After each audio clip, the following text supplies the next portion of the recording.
낙과의 원인이란 제목으로 말씀을 나눕니다.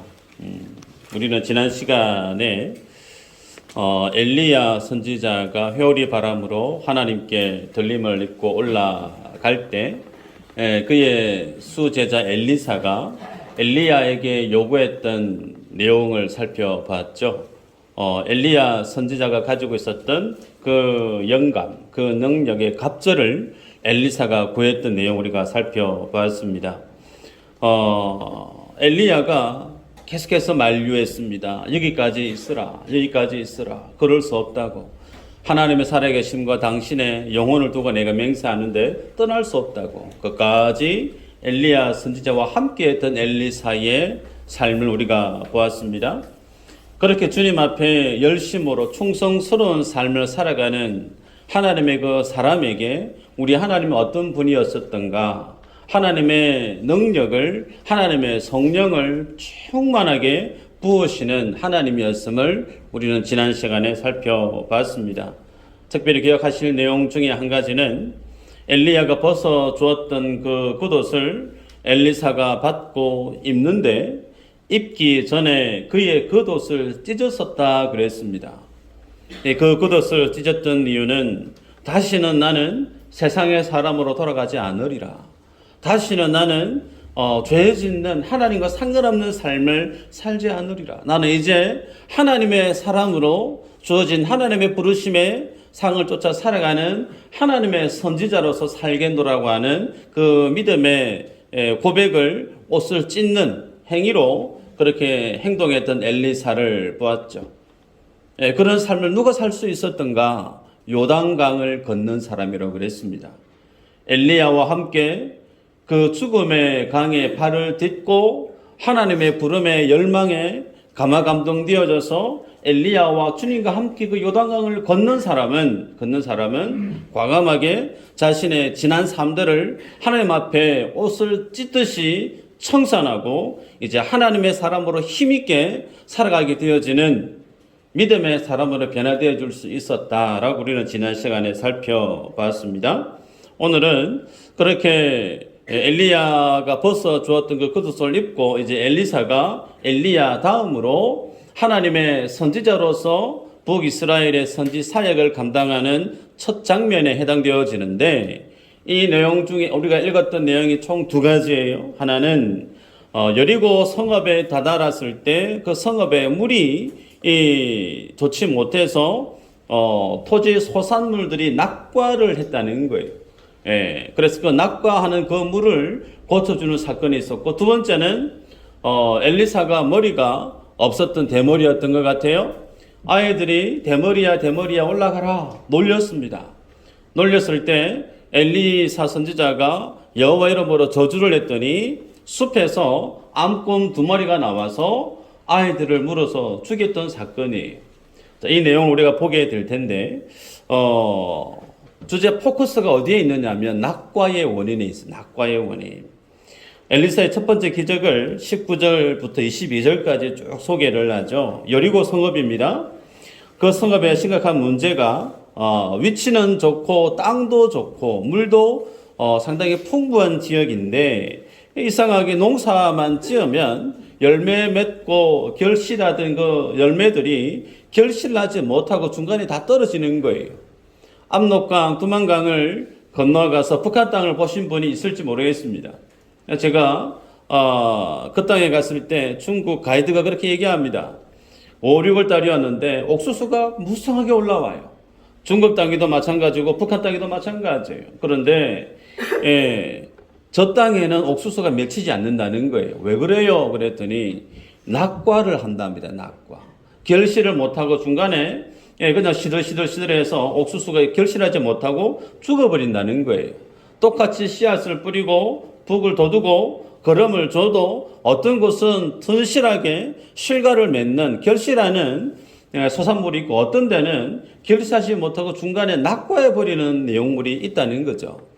여러분, 우리가 세상을 살아갈 때 열심히 애쓰고 수고했는데 그 수고한 결실이 있을 때 얼마나 보람이 있고 마음이 행복해요. 그런데 가진 노력을 다 쏟아부었는데 잘 될 듯 하면서 마지막은 한결같이 잘 되지 못할 때, 결과물이 없어질 때 얼마나 그 마음이 상심하게 되겠어요. 그러한 상황이 오늘 여리고 성읍에 있었다는 겁니다. 이 내용을 엘리사가 듣고 난 이후에 어떤 행동을 하느냐면 20절에서 21절의 내용을 보면 새 그릇을 가져오라고 얘기합니다. 새 그릇. 새 그릇을 가져와요. 그 새 그릇에다가 소금을 담습니다. 소금을 담아서 들고 엘리사가 어디로 가져갔냐면 물의 근원으로 가져가요. 그 물의 첫 시작 지점. 근원에 가져가서 그 소금을 그 물 근원에 집어 던지는 것을 봅니다. 그러면서 하는 말이 있어요. 여호와의 말씀이 내가 이 물을 고쳤으니 이로부터 다시는 죽음이나 열매 맺지 못함이 없을지니라 하셨느니라 하니 그랬어요. 정말 성경 기자는 엘리사가 소금을 물에 던져 놓았던 그 시로부터 그 물에 독한 기운이 다 사라져버리고 정말 튼실하게 실과를 맺는 결실하는 좋은 물로 바뀌어졌음을 믿음의 후대들이 이 열왕기 하를 기록하고 있는데, 그때까지 그 물이 그 모습 그대로 유효했다라고 성경 기자는 기록하고 있습니다. 여러분, 이 사건을 보면서 우리가 어떻게 이 사건을 이해하고 바라봐야 될 것인가? 엘리사 선지자가 단순히 쓸모없는 물을 농업 용수로 혹은 식수로 마실 수 있고 사용할 수 있는 물로 바꿨다라고 하는, 못 마시는 물을, 못 쓰는 물을 쓸 수 있는 물로 바꿨다라고 하는 여기에 모든 것이 다 함유되어져 있는 이유일까? 그렇지 않겠죠. 이 성경을 기록한 저자 되신 하나님께서 여리고 성읍에 그 물이 쓸모없는 물이었던 그 물을 다시금 엘리사가 사용 가능한 물로 바꾼 그 의도가 있다는 거죠. 자, 그것을 우리가 찾아갈 텐데요. 요한복음 10장 10절에 주님 이런 말씀을 하셨습니다. 내가 온 것은 양으로 생명을 얻게 하고 더 풍성히 얻게 하려는 것이다. 잘 아시는 말씀이죠. 수고하고 무거운 짐진 자들아 다 내게로 오라 그래요. 성경에 보면 예수님은 세상을 살아가는 인생들을 초대합니다. 불러요. 왜 부르시는가? 요한복음 10장 10절 말씀을 좀 전에 읽어드렸지만 생명을 얻는 삶을 살게 하기 위해서. 근데 그 생명이 죽지 못해서 건건히 살아가는 생명의 삶을 얘기하는 게 아닙니다. 성경이 예수님이 하나님의 구원을 입은 사람을 초대할 때 그 하나님의 초대하심을 받는 인생들을 주님이 어떻게 만드시겠다고 말씀하시고 있느냐면 풍성한 삶을 약속하고 계세요. 풍성한 삶. 그럼 여러분에게 스스로 질문을 던지고 답해 보시기를 바랍니다. 내 인생은 풍성한 삶을 살아가고 있는가? 주여라는 말이 터져나와요. 나는 내 집에 들어가면 풍성한 삶을 경험하는 가정의 아버지로 혹은 아내로 혹은 식구 내가 살아가고 있는가? 그렇지 않고 내 삶을 내 스스로 평가하고 돌이켜 볼 때 한숨이 그냥 속에서 푹 품어져 나요. 집에 들어가야 되는데 집문 열고 들어가기가 싫은 거예요. 왜요? 집에 들어가면 마음이 답답해서. 그 삶의 모습이 어떠하다는 걸까요? 풍성한 삶과는 사뭇 거리가 멀다는 거죠. 네. 왜 하나님은 예수 믿으면 주님과 함께 믿음의 삶을 살아가는 그 인생은 풍성한 삶을 살게 해주겠다고 주님이 약속의 말씀을 선언하고 계심에도 불구하고 왜 내 인생은 늘 한숨이 나오고 핍절이 있고 답답함이 있고 뭔가 기쁨의 웃음소리가 담장 밖으로 시원하게 나는 소리가 아니라 날마다 짜증이 있고 불만이 있고 불평이 있고 평안함이 없는 삶을 살아갈까? 이유가 있겠죠. 찾아볼까요? 요한복음 15장 6절 말씀 제가 읽어드립니다. 요한복음 15장 6절에 이런 말씀을 합니다.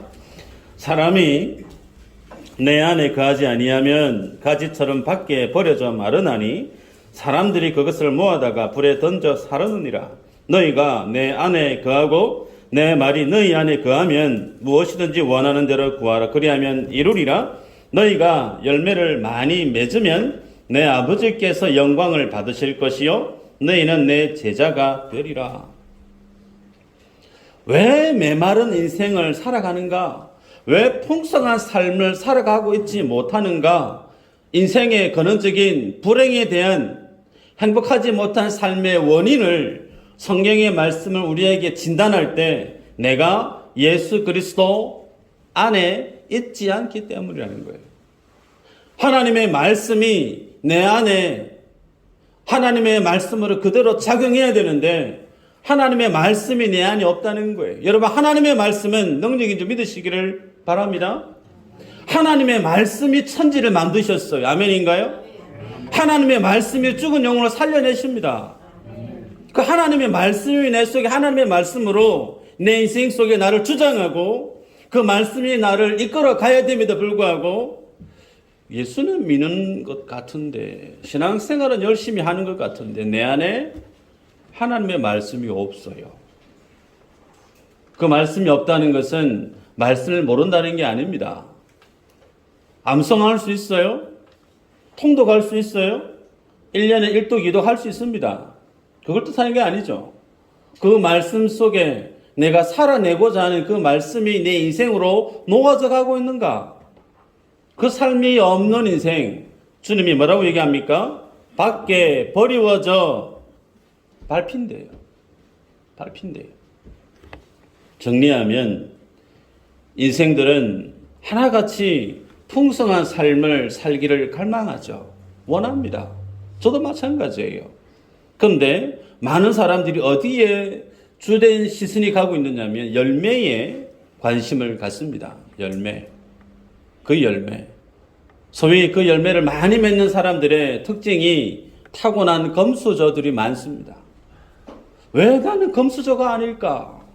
왜 나는 흙수저일까?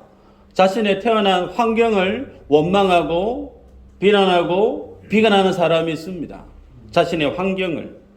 그래서 남들 아무 얘기하지 않는데 스스로 열등감 속에 비교의식 속에 스스로를 비관하고 살아가는 인생들이 의외로 세상에는 참 많죠. 그런데 내가 결실나지 못하고 행복한 삶을 살지 못하는 이유가 내가 흙수저이기 때문에 그럴까? 아니에요. 그거 아니에요.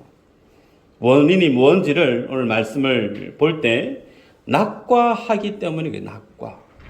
결실을 해야 되는데 에너지를 쏟아붓고 열심히 노력을 쏟아부었으면 그 결과치가 반드시 아웃풋으로 나와야 되는데 낙과 중간에 날아가 버린다는 거죠. 그게 뭔지를 오늘 본문이 우리에게 교훈합니다. 말씀을 보면요. 엘리사는 새 그릇을 가져오라고 얘기했고 그 새 그릇 안에 소금을 넣었어요. 소금을 가지고 어디로 가냐면 물의 근원에 가서 뿌렸다고 그랬습니다. 여러분, 성경에서 소금을 뿌린다라고 하는 그 행위에 있어서 일반적인 내용은 심판 혹은 정죄 혹은 죽음을 상징하는 의미가 주를 이룹니다. 질문이에요. 식물에 소금을 뿌리면 식물이 살까요, 죽을까요? 해보신 분만 아시죠? 저는 가조도가 제 고향인데요. 태풍이 빵 치면요. 어릴 때 그랬습니다. 파도가 바람을 타고 집 안으로 날라왔어요. 그러면 텃밭에 감나무도 있고 고추도 있고 심어놨는데 한 며칠 지나고 나면 얘네들이 다 죽어요. 아, 바닷물이 이렇게 식물에게는 독과 같구나. 저는 어릴 때 자주 봤습니다. 자, 그러면 낙과하는 물, 그 물에 대한 하소연을 엘리사에게 쏟아냈는데 엘리사가 내린 처방이 뭐냐면 그 물의 근원에 가서 소금을 던져 넣었다는 거예요. 소위 그 물을 소금물로 만들었다는 겁니다. 그 소금물을 가지고 배추에 물을 줬다. 여러분, 그 배추가 살까요? 죽죠. 죽어요. 그러면 우리가 생각해도 비상식적이고 비과학적인 비이성적인 처방을 엘리사가 행했다는 겁니다. 그런데 그렇게 했을 때 무슨 일이 일어났느냐면 그 물이 변화되어졌다는 거예요. 이게 기적이죠. 엘리사가 행한 첫 번째 기적에 해당이 됩니다. 여러분, 그렇다면 그 행위가 하나님 안에서 어떤 의미가 있는지를 볼 필요가 있는데, 레위기서 2장 13절 제가 읽어드리면요, 내 모든 소재물에 소금을 치라. 내 하나님의 언약의 소금을 내 소재에 빼지 못할지니 내 모든 예물에 소금을 드릴지니라. 소재에 소금을 쳐야 되는데 하나님 앞에 드려지는 예물마다 소금 그거 빼면 안 돼 라고 얘기를 해요. 여러분, 소재물, 예물, 그것은 무슨 용도죠? 제사 드릴 때 쓰는 제물이죠. 그 제사의 용도에 쓰여지는 제물은 하나같이 죄를 씻어내는 목적으로 쓰이는 용도입니다. 그 용도에 소금을 넣었다라고 하는 것은 동일하게 그 죄를 도말하고 정결케 하는 의미가 그 속에 다분히 있습니다. 더 나아가 주님은 이 소금에 대한 의미를 어디에 못 받고 있느냐면, 너희는 세상에 빛이라. 너희는 세상에 뭐라고요? 잘 아시죠, 그죠? 심지어 주님은 예수님을 믿는 사람들을 소금이라고 명명하십니다. 그 말의 의미는 소금이 지니고 있는 상징적인 성경의 의미가 예수님의 십자가 죄사함의 은혜를 상징하고 있다는 거예요. 정리하면 무슨 내용인가? 지금 여리고 성읍에 물이 좋지 못해서 낙고하는 그 이유, 그 여리고 성읍이 가지고 있는 문제는 물에 대한 문제도 아니고 그 땅의 토질이 좋지 못한 것도 아니고 나무, 작물들이 시원찮아서 문제가 많은 작물들에서도 아니에요. 그 땅에 낙과를 했던 이유 한 가지, 유일한 것은 그 땅이 하나님이 말씀이 없는 땅이었다는 겁니다. 그 땅이 하나님의 말씀으로 굳어져가는 여리고 성읍의 사람들의 마음이 새롭게 기경되어져야 되는데, 말씀이 그들의 굳어있는 마음을 갈아엎고 하나님의 말씀으로 그들이 거룩하여지고 그들의 죄가 도말하여지고 날마다 하나님의 백성으로 약속의 땅으로 그 땅 위에 살아가는 사람의 모습으로 변화되어져 가야 되는데 그 모습이 전혀 없었다는 거예요. 죽어버렸다는 거예요. 여전히 주님 앞에 죄가 수북히 쌓여있는, 죄더미로 그냥 쌓여져 있는 여리고 성읍이었음을 엘리사가 소금을 집어 던지는 그 행위로 그 땅의 영적인 진단을 성경을 대하는 독자에게 보여주고 있는 겁니다. 그러기에 오늘 우리들은 엘리사의 이 사역을 보면서 그 땅에 임한 낙과의 문제가 스펙이 없어서, 능력이 없어서, 환경이 좋지 못해서가 아니고, 오늘 본문에서 여리고 성읍의 문제는 하나님의 언약이 없었다는 거예요.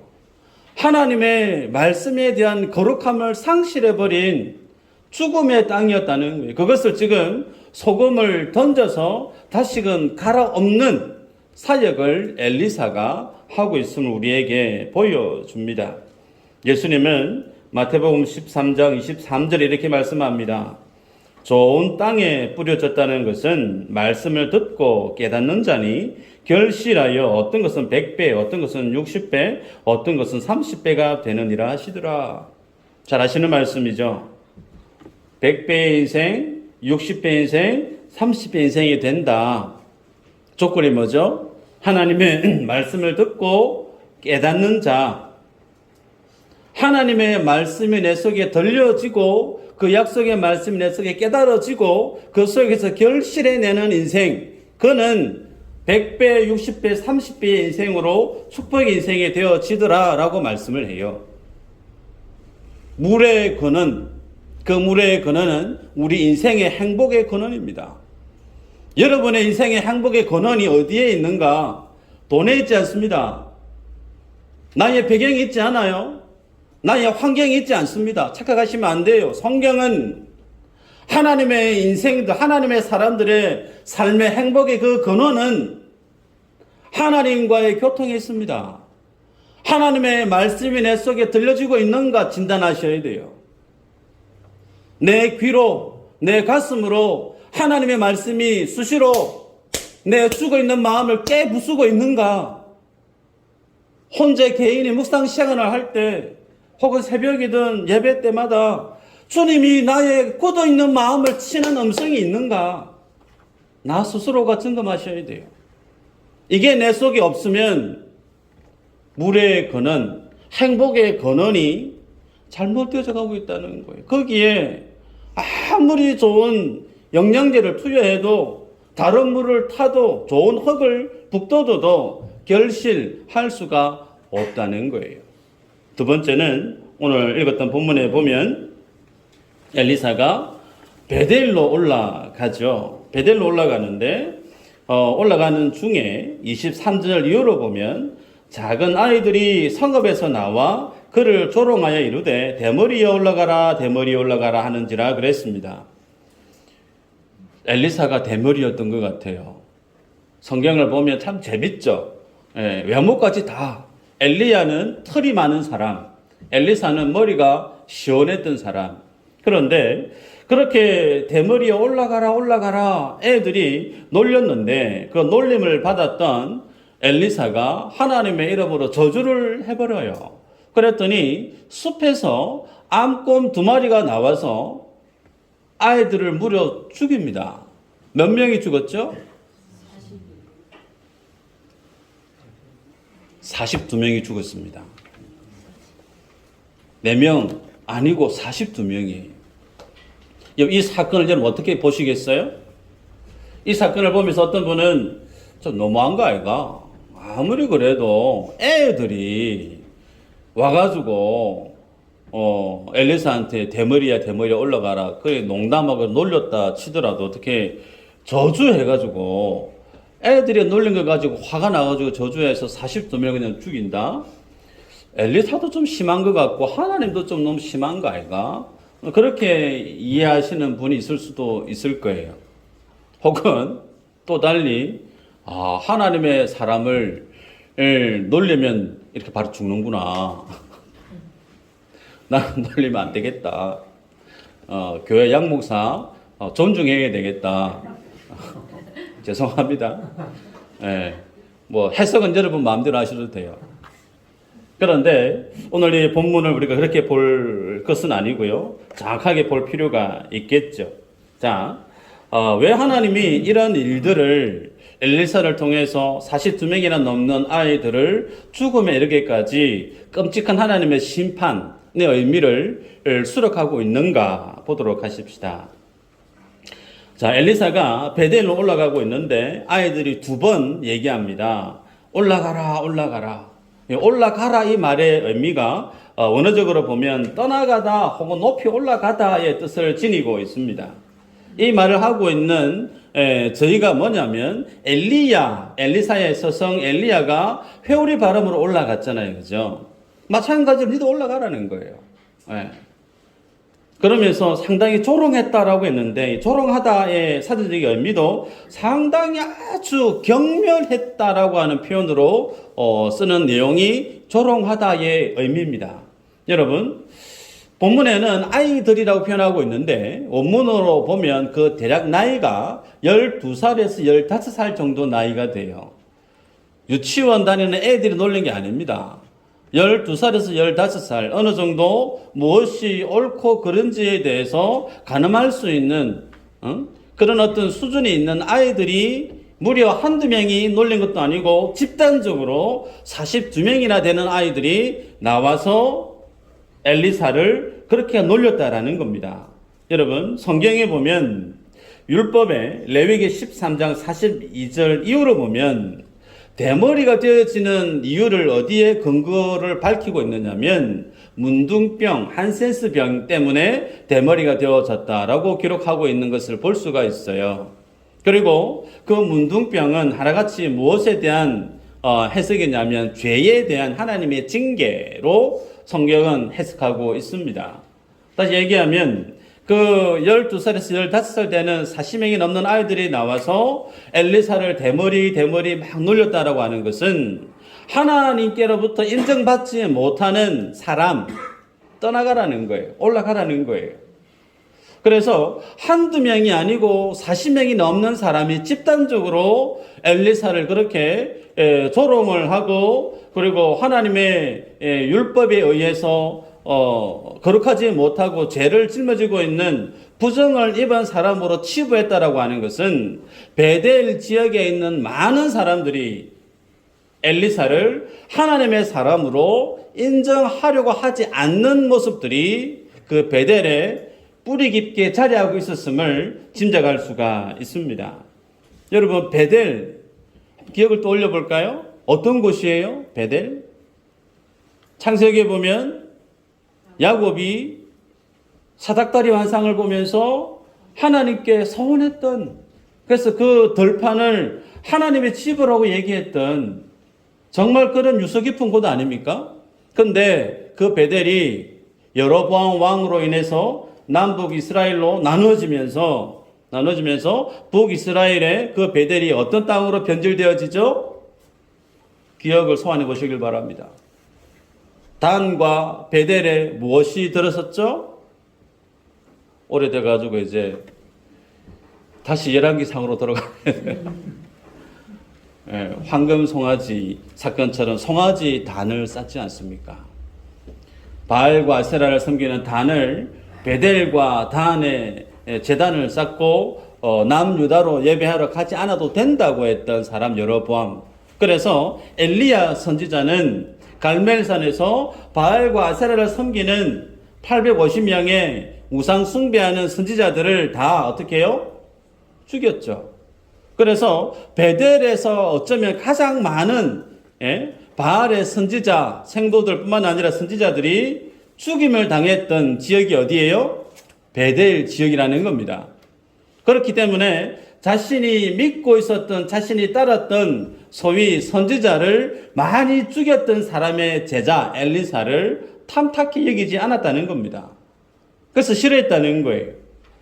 그래서 그를 우리의 선지자로 하나님의 말씀의 종으로 인정하기를 싫어했던 모습이 아이들을 통해서 드러나고 있다는 겁니다. 여러분, 하나님을 거절하고 하나님을 싫어하는 사람들을 주님이 어떻게 대해야 되죠? 우리가 세상을 살아가다 보면요, 나는 저 사람을 좀 사랑하고 싶은데, 좋아하고 싶은데 저 사람이 이유도 모르게 나를 계속 배척해요. 싫어해요. 눈도 안 마주치려고 그러고 밥도 안 먹으려고 그러고 말도 안 섞으려고 그래요. 그런 사람이 있을 때 어떻게 해야 되죠? 답이 없어요. 기다릴 수밖에 없어요. 그런데 하나님은 언제까지 기다려야 될까요? 하나님 지금 엘리사를 통해서 죽어가는 이스라엘 땅을 회복시켜야 되는데 마냥 기다릴 수가 없습니다. 주님이 뭐 하죠? 징계를 하는 거예요. 아이들을 징계하는 거예요. 그래서 그들의 죄악이 뭔지에 대해서 직시하게끔 주님이 심판하시는 것을 볼 수가 있습니다. 이런 본문을 통해서 우리가 한 가지 교훈을 얻을 수 있는 한 가지가 있는데 뭐냐면 사람에 대해서 가지는 태도, 존중, 이 의미가 얼마나 중요한가. 내가 결실하는 인생이 되기 위해서 내 속에 견지해야 될 삶의 중요한 가치가 뭐냐면 사람에 대한 존중하는 자세가 내 안에 참 필요하다는 겁니다. 생각해 보십시오. 아무것도 모르는 애가, 아이들이 엘리사 선지자가 비록 대머리라고 해서 대머리야 놀렸을까요? 그렇지 않습니다. 그들의 부모들이 밥 먹을 때마다 엘리사에 대해서 씹었을 거예요. 조롱했을 거예요. 엘리야 선지자에 대해서 못마땅한 얘기를 숱하게 했을 겁니다. 그런 부모들의 말씀의 사역자들에 대한 단점들, 험담들, 비난들, 조소들, 그 얘기를 다 듣고 자랐던 아이들이 자연스럽게 자기 눈앞에 엘리사가 등장하니까 듣고 자랐던 모습 그대로 행동하는 거예요. 여러분, 말씀을 맺는데요, 말 한마디가 천냥빚 갚는다, 그런 말이 있죠. 어떻게 말 한마디로 천냥빚을 갚을 수가 있어요? 그 말 잘 하려고 하면 그 사람에 대한 이해가 내 속에 먼저 정립이 되어야 됩니다. 내가 함부로 대해야 될 사람인지 아니면 정말 내가 마음을 잘 다스려서 정중하게 내가 그 사람을 대해야 될 사람인지 먼저 내 안에 질서가 잡혀야 되죠. 그래야만이 좋은 말이 나옵니다. 여러분, 야고보 사도가 얘기합니다. 3장 2절에 우리가 다 실수가 많으니 만일 말에 실수가 없는 자라면 곧 온전한 사람이라 능히 온몸도 굴레 씌우리라. 말 실수가 없으려고 하면 어떻게 해야 될까? 다른 사람에 대한 존중하는 자세가 내 안에 먼저 정립이 되어야 됩니다. 여러분, 우리들은 하나님 앞에 기도를 해요. 그 기도를 하나님이 들으십니까? 안 들으세요? 다시 너무 어려운 질문을 드려요. 내 열심히 기도를 한단 말이에요. 그럼 내 그 기도 하나님 들으세요? 안 들으세요? 듣습니다. 그러면 내가 다른 사람을 도마 위에 올려놓고 비난을 해요. 비판을 해요. 판단을 해요. 깎아내려요. 좋지 않은 얘기를 다 합니다. 그 얘기 누가 들으실까요? 여러분, 우리 입 밖으로 나오는 모든 말들은 다 들으세요, 하나님이. 그래서 하나님의 사람, 그 사람이 사역자든 믿음의 지체든 이웃 사람이든 하등에 상관없이 하나님이 사랑하고 있는 그 대상에 대해서 내가 존중하지 않고 그 사람에 대해서 좋지 못한 비난을 하고 판단을 하고 깎아내리는, 마치 반찬 위에 맛있는 반찬 삼아서 그렇게 막 쪼으면 그거 할 때는 정말 스트레스가 풀리는 것 같아요. 저도 마찬가지입니다. 다른 사람 깎아내릴 때 그렇게 신이 나요. 죄송합니다. 신이 나는데 근데 그게 좋지 않다는 겁니다. 하나님이 다 들으십니다. 그래서 주님이 얘기하죠. 마태복음 5장 22절에 나는 너희에게 이르노니 형제에게 노하는 자마다 심판을 받게 되고 형제를 대하여 나가라 하는 자는 공의에 잡혀가게 되고 미련한 놈이라 하는 자는 지옥불에 들어가게 되리라. 나가라. 욕이죠. 예수님 시대에 쓸모없는 인간, 어리석은 사람이란 욕입니다. 그 욕한 거에 대해서 주님이 들으세요. 들으시고 하나님이 심지어 그를 지옥불에 던지기까지 하신다 그럽니다. 여러분, 우리들은 낙고하는 인생에서 벗어나야 돼요. 어떻게 해요? 내 인생의 근원이 어디인지를 보셔야 돼요. 인생의 행복의 근원은 하나님과의 교통입니다. 하나님의 말씀이 내 속에서 작용하고 있는가? 그 말씀이 내게 들려주고 있는가?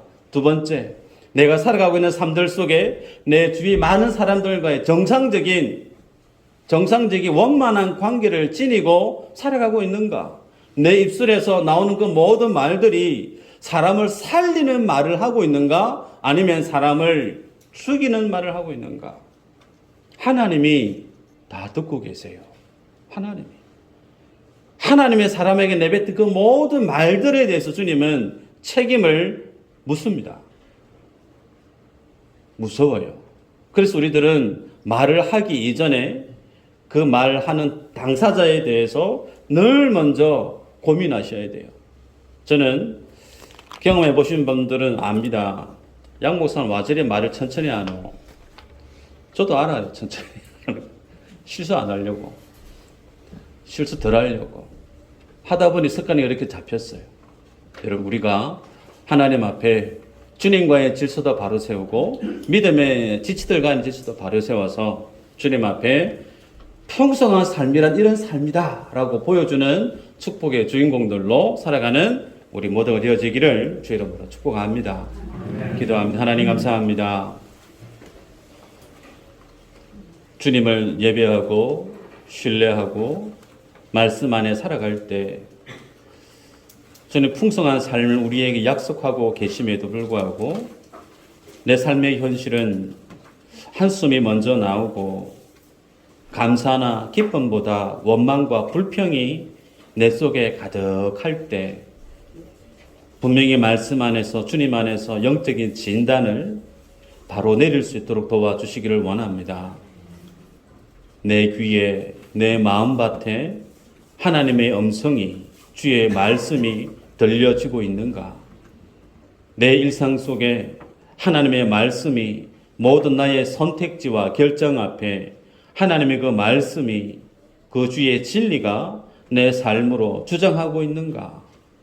하나님의 말씀이 친히 나의 모든 삶의 모든 영역들을 온전히 다스리시고 있는가?